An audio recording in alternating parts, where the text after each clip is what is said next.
Mr. President, Senator Tulfo is seeking the floor for a manifestation. He will be making a report on his IPU mission, Mr. President. Senator Tulfo is recognized.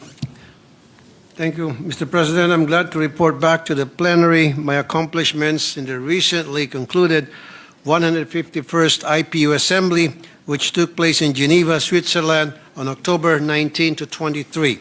In attendance at the Assembly with me were Senator Tulfo as the head of the delegation and Senator Amy Marcos, with the team upholding humanitarian norms and supporting humanitarian action in times of crises.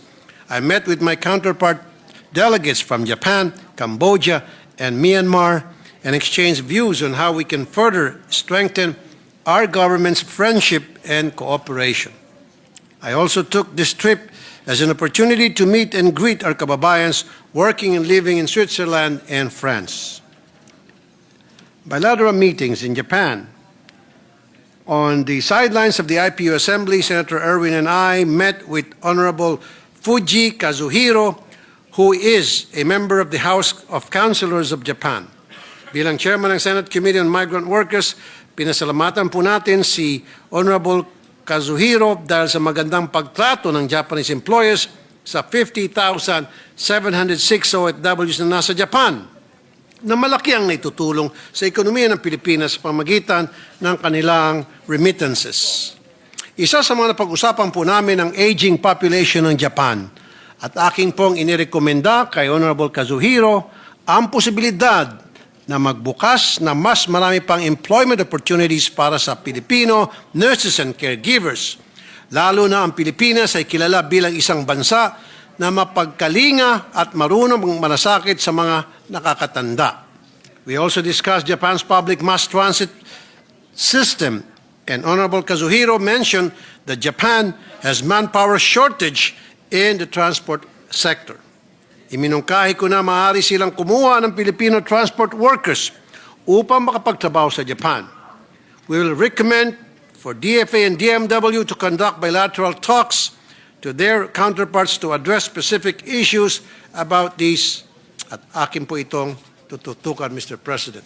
Bakit walang mga videos? Nasaan? Kanina pa wala. Cambodia.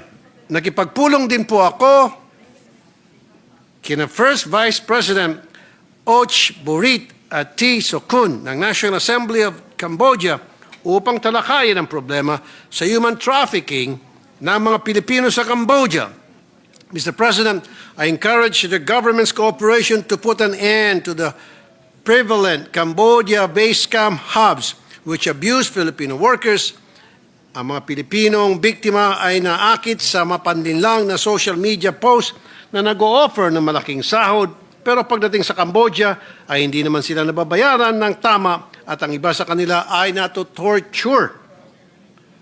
I'm glad to report, Mr. President, that President Burit gave his commitment in solving this international issue. Myanmar.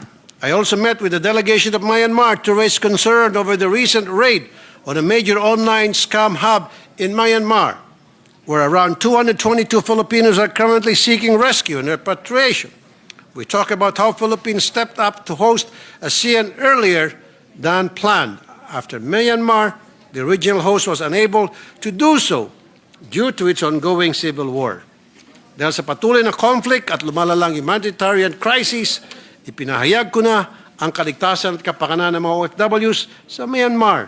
Ang isa sa aking mga prioridad at sana sa tulong ng kooperasyon ng mga bansa sa ASEAN ay tuluyang mabawasan at mapigilan ang mga operasyon ng mga online scam hubs.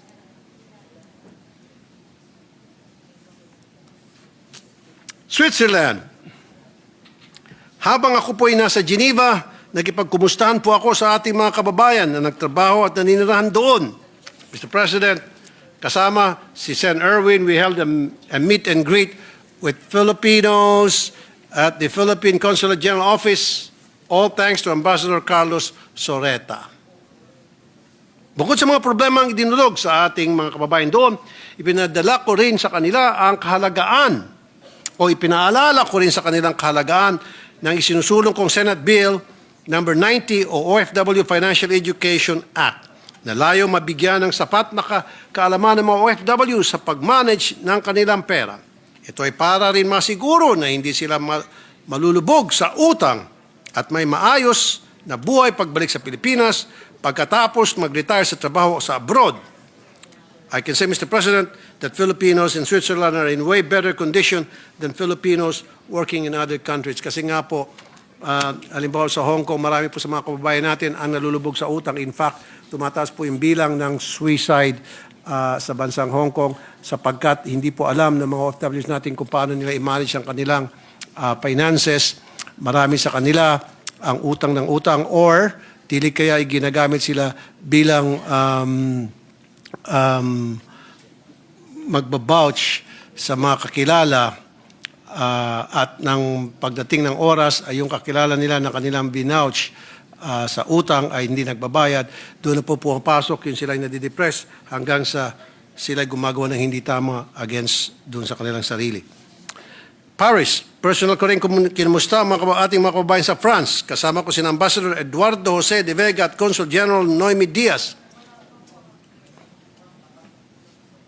At bilang Chairman Senate Committee on Migrant Workers, aki ibinahagi ang aking panukalang batas gaya ng pagtatag ng Migrant Workers Relations Commission, isang special court sa loob ng DMW upang mapabilis ang paglisolba ng mga kaso ng ating mga OFW nang hindi na kailangan dumaan sa mahabang proseso o magsumbong pa sa aking programa. Pagtatag ng OFW Action Center sa bawat probinsya at malalaking lungsod upang lahat ng serbisyo mula pre-deployment hanggang reintegration ay nasa isang lugar na lamang. Pagpapalawak ng OFW Dependent Scholarship Program mula sa dating 5,000 slots ay gagawin nating 10,000 slots upang mas maraming anak ng mga OFW, hindi lamang sa koleyo, kundi pati na rin mula elementarya hanggang high school ang makinabang. Sa Open Forum ay natalakay ang kakulangan ng trabaho sa Pilipinas na siyang pangunahing dahilan kung bakit maraming kababayan natin ang napipilitang mangibang bansa. I shared that this problem is precisely what I'm pushing for, an across-the-board minimum wage for workers in Metro Manila and the provinces. With this, workers across the country will have the access to good job opportunities without the need to migrate elsewhere. That's all, Mr. President. Maraming salamat po. Thank you. Majority Leader. Mr. President, I move that we transfer from the calendar for ordinary business to the calendar for special orders committee report number 7 on Senate Bill number 1483. This is the bill on the extending the duration of second Congressional Commission on Education or EDCOM 2. So move, Mr. President. Any objection? Hearing none. Motion is approved. So transferred.